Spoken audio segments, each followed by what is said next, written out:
Hello and welcome. My name is Ghosh. I'm an assistant professor at the Department of Chemistry and Biochemistry in the University of Alabama.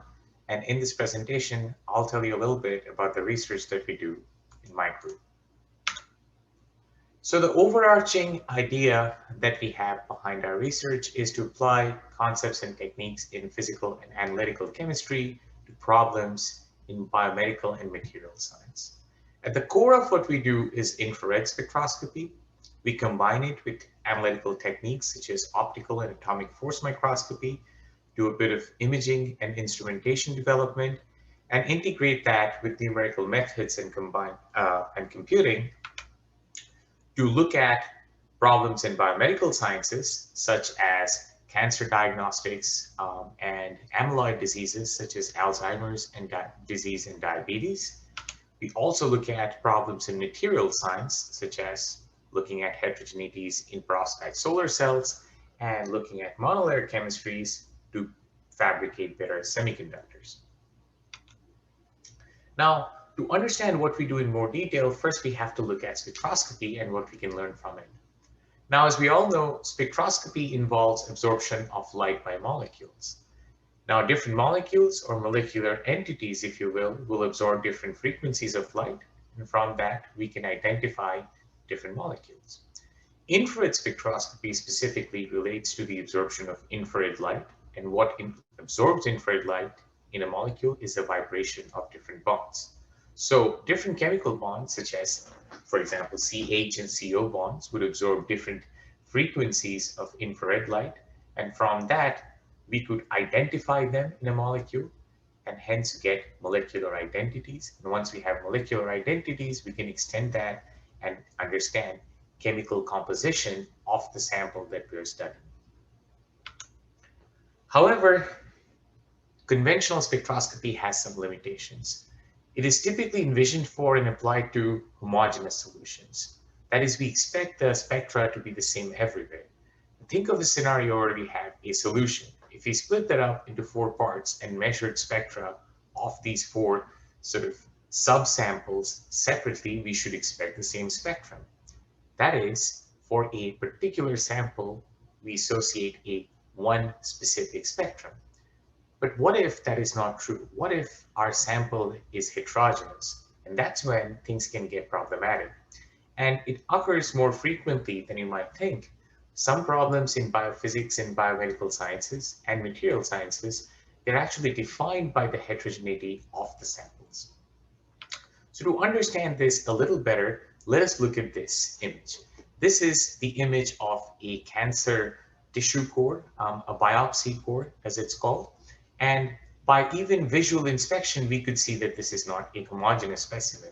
This is not a homogeneous sample. We have these areas that are rich in epithelial cells called the epithelium, but we also have these fibrous areas made up of collagen and stromal cells called stroma. Now, epithelial cells are made up of protein, DNA, and lipids. Collagen is mostly a protein. So chemically speaking, epithelium and stroma are not only different morphologically, they're also chemically different. So for this sample, different spatial regions, such as here and here, we should expect different infrared spectra because they're chemically different as well. So for this particular sample, we would not be able to define a spectrum in a traditional sense. So what do we do? Do we never look at tissues? Well, it turns out there is a solution. Now we could look at the morphological heterogeneity of a sample by using microscopy. So an image like this, we would measure it in a microscope and see that this is morphologically a heterogeneous specimen. And we could do microscopy with either visible light or electron beams, for instance, which gives us electron microscopy, which all tell us about how heterogeneous a sample is in terms of morphology. But we want more, obviously. We want chemistry. We not only want to know about the morphology, we also want chemical sensitivity. And that comes when we integrate infrared spectroscopy with microscopy. And that gives us infrared microscopy, which is essentially the best of both worlds. It lets us see the chemistry. So how do we do that? Well, to do that, what we really have to do is instead of visible light, use infrared light in a microscope. And that is done by combining an infrared laser and optical microscope. And what we can do with this infrared microscope is go to each pixel in an image like this and collect a full spectrum. Alternatively, we could just fix our infrared frequency and measure a chemical map that reflects the chemistry and the heterogeneity of it of this sample. Or even better, we could combine the two and essentially generate a stack of images that reflect the chemical heterogeneity across infrared frequencies. And that has a fancy name. It's called a hyperspectral cube. Now, we don't have to stop here. We could actually move on and couple infrared spectroscopy to other forms of microscopy, specifically atomic force microscopy or AFM. And that gives us what's called AFM-IR. Now, AFM is a technique that measures the morphology of samples with nanoscale resolution. And when we integrate IR with AFM, we can measure an IR spectrum at each nanometer sized pixel of an AFM image, which is really cool because it lets us go beyond what's called the diffraction limit. Conventional microscopy is limited by the wavelength of the light that it uses. So an infrared microscope can only see things that are a few microns and not smaller. But with AFM-IR, we can actually look at really, really small things, subcellular, in fact. And the way we do AFM-IR microscopy or spectroscopy is through resonant excitation of a sample, which causes thermal expansion, which we measure by an AFM. Now, that statement might not make a whole lot of sense, but if you look at a video of what really happens, it would probably be a little clearer. So we have an AFM cantilever and we're shining infrared light on it. If we took a closer look, we basically have infrared light coming in and the molecules under our AFM cantilever absorb the light, heat up, and expand.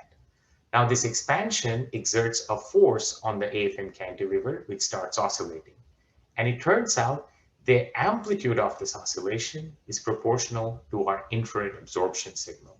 So we basically, all we have to do is plot this oscillation amplitude as a function of frequency, and that gives us an IR spectrum, which corresponds to nanoscale spatial dimensions.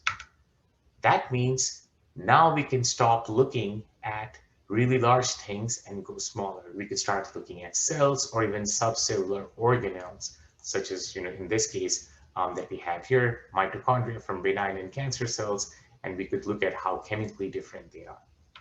But of course, since we have these two techniques at our disposal, we can also combine them and look at variations of chemistry in samples going from nanometers to centimeters across different length scales. Depending on what problem we are looking at, we could look at things that are tens of millimeters large or tens of nanometers large. That brings us to the current research directions in our group. Of course, I want to keep this video short, so I'll just only give you a brief overview of what we are doing. There are, as of now, four sort of major directions that we are focused on. One involves Alzheimer's disease. The other involves heterogeneity of perovskite solar cells. We're also looking at cancer and trying to use infrared microscopy as a diagnostic tool. And we're also trying to understand monolayer chemistry in the context of fabrication of semiconductors. To give you a brief overview of what we are doing with Alzheimer's disease, well, Alzheimer's disease is characterized by presence of fibrillar amyloid plaques that are formed by misfolding aggregation of the beta amyloid protein. Now, if we try to approach these from the perspective of IR microscopy, we could look at brain tissues and identify amyloid plaques by collecting IR images. And if we do spectral analysis of IR images, what we have found is that we can distinguish between different kinds of amyloid plaques, something that was not known before. Turns out some amyloid plaques have more beta sheets than the others. Some amyloid plaques have more lipids than the others. So compositionally speaking, from the perspective of chemical composition, we have different types of plaques. And what we are now trying to understand is that how this compositional difference might relate to disease progression. On the other side, what we also can do is, instead of looking at tissues, we could look at individually formed fibrils of the beta amyloid protein and try and understand what kind of structural variances exist in them. With AFMIR, we can essentially go across a fibril, measure a bunch of spectra, and what we have very recently found out is that there is no such thing as a perfect homogeneous fibril even. There are structural variances within a single fibril, and not all fibrils are structurally alike. And that is really intriguing, and we are now trying to find out the correlation of that with Alzheimer's disease pathogenesis and progression. Turns out, once we know how to look at amyloid aggregates, we could actually do more with that and start using these capabilities for cancer diagnostics. Now, in cancer, there's a protein called p53 that forms amyloid aggregates, and we are trying to identify these aggregates and use that as a diagnostic tool for identifying breast cancer. Moving on to our project on perovskites, well, what we are trying to do is understand chemical defects in perovskite films and understand their role in solar cell efficiencies. We have found that perovskite films are chemically heterogeneous, and we believe these heterogeneity can affect their performance. Now, what we are trying is to identify the presence of impurities and defects through IR. And these impurities could essentially be things like unreacted starting material or residual solvent or additives that are present in the final film, which we do not want them to, right? And one thing that we have been lately looking at, and we're writing a paper on as of now, is local variation in stoichiometry, which arise due to residual starting material, so starting material that did not react completely. And these local stoichiometric variations are actually quite significant because they can, they affect how different perovskite films interact with moisture. And interaction with moisture, in turn, dictates how stable perovskite films can be. So essentially, if you have a lot of these defects, you're going to make a very terrible film, which may be very efficient, but won't last very long. So we're trying to understand how these defects play out in the context of performance and longevity of perovskite films. And while we're at it, we collect cool pictures like these, which tell us about the spatial variations of chemistry.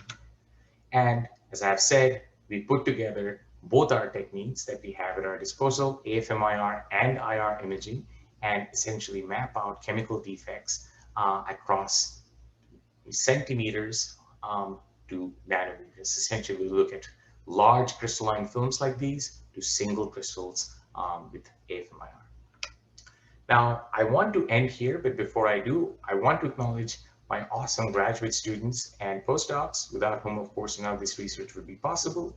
I want to acknowledge our collaborators who have really supported us at UA and from University of Illinois. Of course, goes without saying, University of Alabama, the Department of Chemistry and Biochemistry, and the College of Arts and Sciences, who have been very supportive of our research. And in my opinion, University of Alabama is a really, really amazing place to be. And last, but certainly not the least, NSF and NIH, who have been very generous in providing funds which enable our research. And last but not least, finally, thank you for your time and attention. I understand that this is a very compressed and abbreviated representation of what we do as a research group. So I can understand that you have questions. If you do have questions, feel free to reach out and email me at ironjit.ghosh@ua.edu. You could also check out our group website at irislab.ua.edu if you want to take a virtual tour and learn more about what we do. So thank you again, and have a good time with the virtual visit of the chemistry department.